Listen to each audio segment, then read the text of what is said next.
All right, y'all, let's talk about this turf type tall fescue in North Texas. It is June 2026, mid-June, and it is hot. And look at this fescue grass.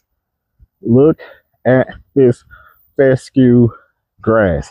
Still got some issues, some spots that it never really did come through with me. I think I may have to change the grass seed that I'm using. Tried everything to try to get this grass to come up, and the only thing left is the seeds, and I just never could get any germination. I don't know if I contaminated it or what, but I couldn't get any germination. But as you can see, the grass is here. So I want to start this thing off by saying, okay, this is turf type tall fescue, and I'm in North Texas. Yes, it's hot. It's not the most forgiving weather for this type of grass. I am using modified seeds that have been tested to withstand the type of heat that we have. Heat is not the issue. Heat is definitely not the issue when it comes down to this grass. It's something else. It's the humidity. Also fungus. Fungus is the biggest issue. So if your grass is not surviving and not thriving around this area, chances are what you have been dealing with is fungus. Most people think because when it gets hotter, the grass dies, and that's not just what the case is all the time. That grass that probably died, if you're in this area, is grass that was really diseased. This thing has great heat tolerance. It has deep roots.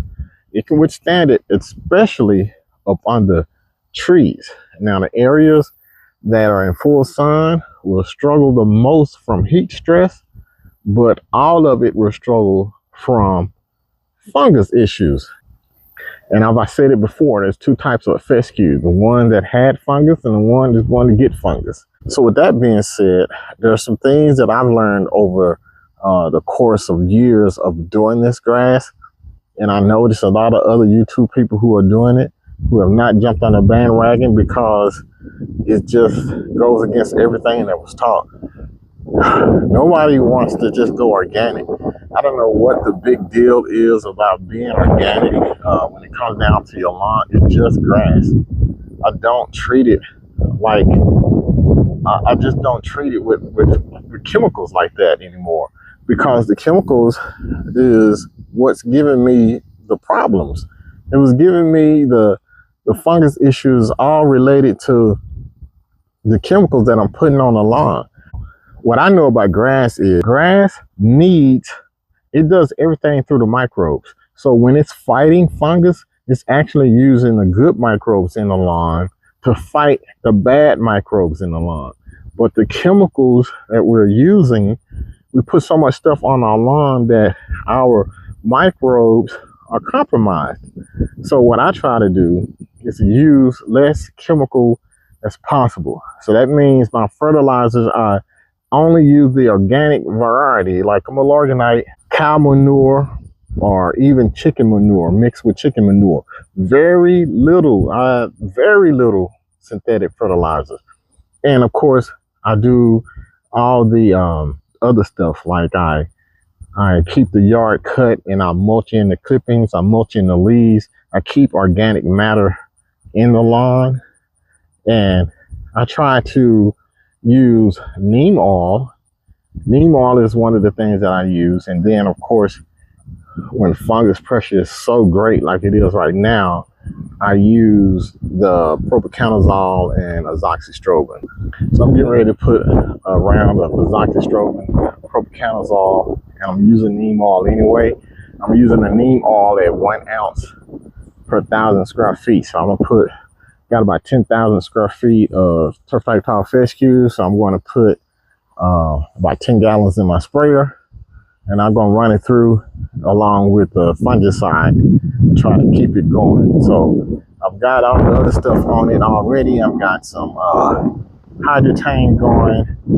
I got Carbon Pro G out, so to help with some water retention. So I've got those things out here growing.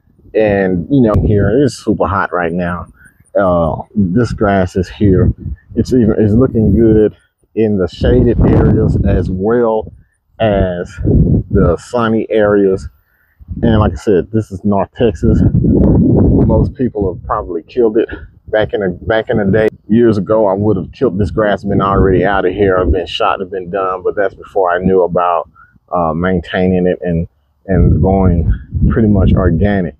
And if you don't want to go organic, at least go organic during the heat of the summer. I've yet to put some potassium out on this. That I think something that I could possibly think about using would be the stress blend from Flagship. I think that'll be okay to put out on it, but I definitely wouldn't put any synthetic chemicals out here. Flagship is probably about the most. I think the potassium in there is synthetic, but I would not be dealing with no urea or ammonia. But anyway, that's what I'm doing with this thing, trying to keep it up.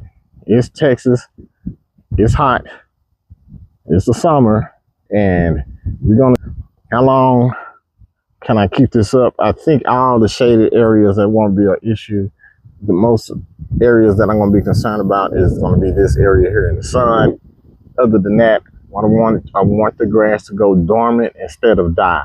So I'm going to keep watering it, even if it gets brown and go brown. I'm gonna use my fungicide. Keep it with the fungicide on it. Then I'm gonna keep it watered during the heat of the summer. I'm gonna keep the water on it, even if it goes brown.